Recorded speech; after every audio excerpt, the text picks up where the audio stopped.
What's up, everybody? In this video, we're going to talk about MIDI routing, specifically MIDI from, MIDI to, and what this monitor part is all about. Generally, by default, what you can do is you go into Ableton Live Instruments or your plugins, grab an instrument, drop it on a track, make sure the track is armed, then you can play the instrument with a MIDI controller. Also, if your keyboard is enabled for your QWERTY keyboard, you can use these keys, A through L, and then the corresponding sharps and flat, the black keys up here, to play, and then Z and X are your octaves. In Preferences, under the MIDI link tab, and you'll see these MIDI ports, and the track is what you want to make sure that's enabled if you want to play instruments on a track for that particular device. Now, with the MIDI from drop-down menu, you can select which MIDI device plays the instrument on the track. So for this particular device, I'm going to just select the Q Nexus. And now only the Q Nexus will play it. But if I try and play it with my QWERTY keyboard, it won't work. If I try to use my push, nothing comes through because it's only listening to the Q Nexus. This is really handy if you have a number of different keyboard controllers or drum pads or anything that you want to use to control different tracks with different instruments. You can have the MIDI exclusively listen to those particular devices and have those controllers only interacting with those particular instruments. On the next drop-down menu, you'll see all channels. You can actually decide which MIDI channel that Ableton is listening to for a particular controller. This is really handy if you have easy access to the MIDI channel change on your controller. Like on the Q Nexus, I could potentially have these 4 preset buttons loaded on different MIDI channels to send different MIDI channel information, have 4 separate tracks loaded in Ableton to just change the channel on my controller without even having to touch Ableton. This is also very handy for keyboard workstations that have a similar feature, or for any controller that you can design presets to be send on different MIDI channels. Like on the Akai products, usually the pads and the keys can be set to different MIDI channels. You can have your pads on your MPK sending on, say, MIDI channel 2, and then your keys on MIDI channel 1. So then you can play drums with your pads and keys with your keys. We're going to come back to the monitor section in just 1 second. I want to talk about the MIDI 2. At the moment, since I have a device loaded in the MIDI track, it's an audio 2 because what happens is the MIDI plays the instrument and the instrument creates audio. But if I take away the instrument, it goes back to a MIDI 2. And what this MIDI 2 is handy for, say I want to send MIDI to an external instrument, external drum sequencer, I can actually select the ARP Odyssey. And I'm going to go ahead and arm the audio track that I have the ARP Odyssey hooked into. I can make a MIDI clip and send a note.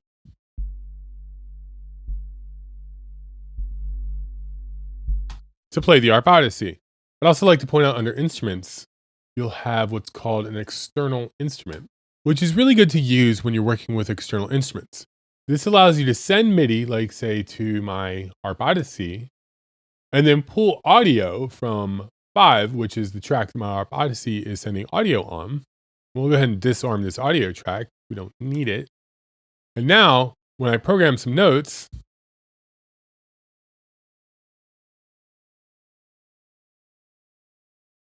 and let's bump it up a notch, a little low still. We'll hold down Shift and use my arrow key up to raise it an octave. Let's go ahead and turn up the gain and turn up my volume so you can hear it. Which is a really handy trick. Now, if you have a workstation, you can actually send multiple channels out utilizing the external instrument and pull in audio from your workstation on different channels. But one thing I always recommend is set up an audio track, pull the audio from the track that your instrument is on, which would be to external audio, set it to off, arm record, and then when you have something you like, go ahead and record the audio.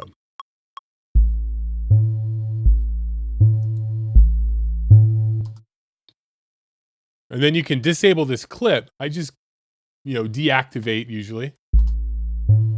So that way I can always go back and edit the MIDI and I know where the MIDI clip is that goes with the audio clip.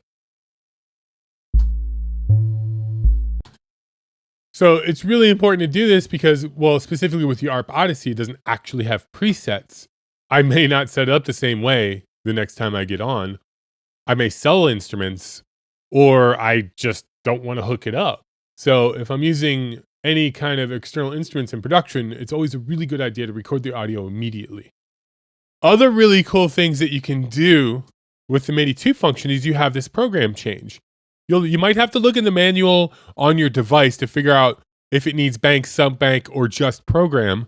But you can send program change information to your hardware to change programs with a clip, which is really handy in a live performance because you can be playing one patch on, say, your Korg Triton, and then fire the scene for the next section, and then it automatically switches to the next patch, and you don't even have to touch anything. Super awesome for live performance. You can also potentially send MIDI to other tracks. I'm going to load a plugin real quick. I'm actually going to load Guitar Rig, and I'm going to select my presets. And this has all my presets that I made for my upright bass. And what I can actually do is with this clip, I'm going to go ahead and send program change 3. And then with the next clip, we'll just make that like 6. Now let me route the MIDI to my one audio track should be available now right here. And then you'll see it automatically selects Guitar Rig because it's the only device on there that accepts MIDI. And now when I trigger this clip, it'll change my banks for me. And then I'll change it back to 3. Also, really handy for live performance. I can have Guitar Rig changing my presets while I'm playing my bass when I launch a scene. It's really awesome. I'm going to show you another use case for this. Let's go ahead and make a new MIDI track. I'm going to get rid of this MIDI clip. And I'm going to route the MIDI 2 from 2 MIDI to 3 MIDI. And then I'm going to go ahead and disarm the track because, well, I'll leave it armed. And then in 3 MIDI, I'll arm that track as well. And then I'm going to make this no input. And then we're going to go ahead and grab an instrument. I'm just going to grab an operator. And actually, let's get a preset. Let's get something cool, like, I don't know, like house synth. Let's get house synth.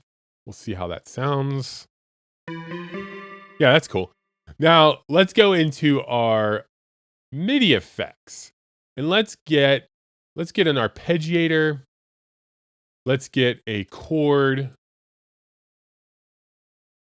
And let's get a scale.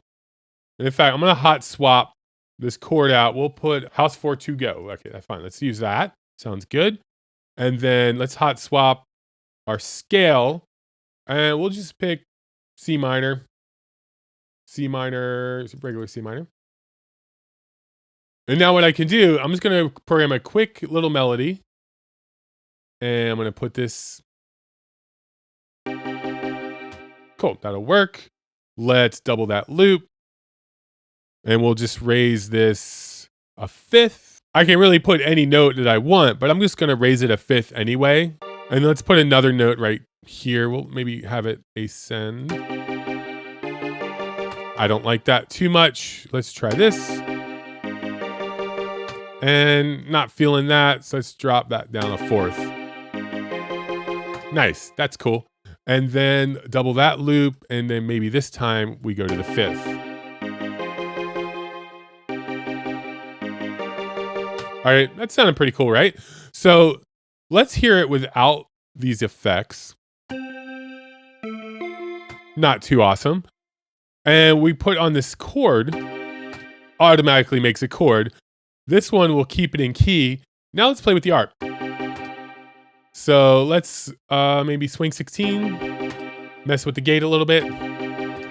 I'm gonna go ahead and change the pattern to maybe thumb up. And then let's give it some steps.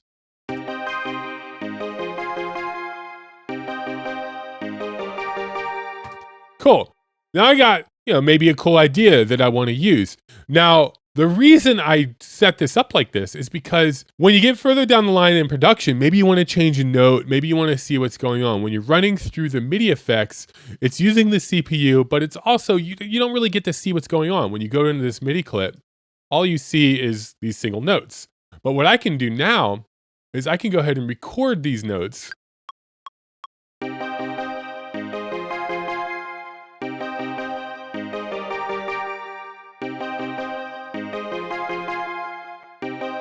And then what you'll have is the output of the MIDI effects in actual MIDI. You can delete this track and you can move on. You can move specific notes around. You can do all kinds of fun stuff with it.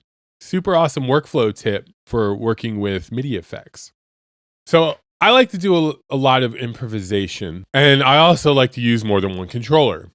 Now the push is really cool because when you hit add track, it adds a new MIDI track automatically.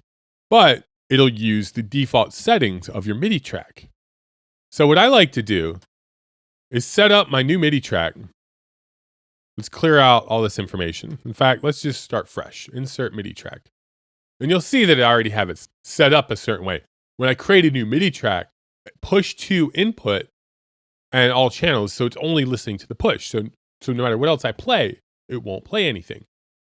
Generally, in a live scenario, if I'm using other devices, they're already set up and I've already have the MIDI from listening to those specific devices.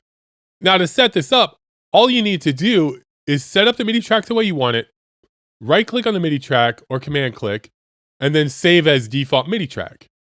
And then anytime you load a new MIDI track after that, it'll come in with its default settings. But I have one more tip. If you do that, it'll come in at 0 dB settings on the fader. Now, if you're doing any kind of improvisational music like me, sometimes coming in at 0 dB isn't always the greatest thing, because if you load a new instrument, comes in at 0 dB, you have to actually turn it down every time because it'll probably be too loud. And it's much better to come in too quiet than to come in too loud. So what you can do is just load anything into this track that creates audio. Not, of course, not a MIDI plugin, but we'll just load an instrument. Set the volume to what you want and set any other parameters up the way you want, but generally just the volume. Delete the device, and that setting will remain. So now you save the default, and of course, as you might have noticed, when I load something in here, it comes in at negative 10 dB automatically because that's my default setting. Now I want to talk about the in auto off. So when I turn off the monitor state, that's referring to the source information, so the incoming MIDI data. When I play my keyboard, you'll see that the notes are grayed. They're not actually getting into the track. If I were to load a device, let's just load a MIDI device so we can still see the little dots on the track. So I'm going to go get a MIDI effects scale, and you'll see in the track, notice the little dots right here that shows you if there's MIDI activity, nothing's happening. Now, if I turn it to auto, you'll see that it's making it through the track, and I have to, of course, have the track armed for that to happen. If I disarm the track, which I'll have to set all ins to something other than my push, I'll select my Q Nexus. No information gets into the track. I have to arm the track. And then if I select monitor states in, it will always listen to the input. So I don't even have to arm the track, but I can. Now, the way this behaves with MIDI clips, if I were to create a MIDI clip and add some notes in here, I'm just going to put some random notes, and we'll get this clip playing. Now, you'll notice with monitor state set to in, we don't hear the notes. We don't actually see the notes, and of course, we won't hear the notes. But what I can do is, let me go ahead and automate this bass. Go into the clip, go into the envelope section. You'll see that the envelopes has bass scale already selected for me. I can automate it, and it will actually automate parameters for me. That's called dummy clips. It will still send out the automation information, but no notes will pass. But if I turn it to auto, it doesn't matter if the track's armed, the notes will get in because it'll be listening to the clip. On an audio track, auto automatically will switch between source MIDI and incoming MIDI. But let me change this MIDI pattern a little bit. You'll see only one note is passing through when it plays. But if I arm the track I can still play the Q Nexus, which is handy if you want to do like overdubbing or anything like that. So if I click this little yellow circle up here, which is session record, I can actually overdub information onto my MIDI clip.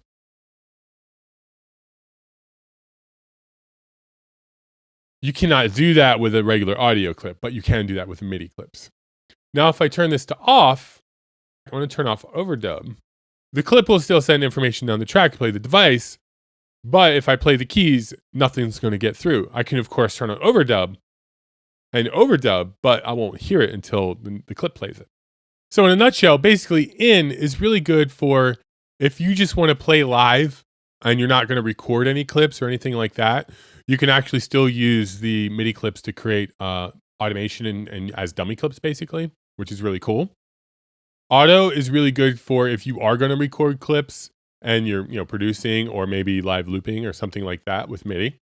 And then off is good for if you're just going to play the clips in Ableton and you're not really recording anything or you want to just quickly disable any inputs, but without having to change the routing so you can come back later and turn on auto if you want.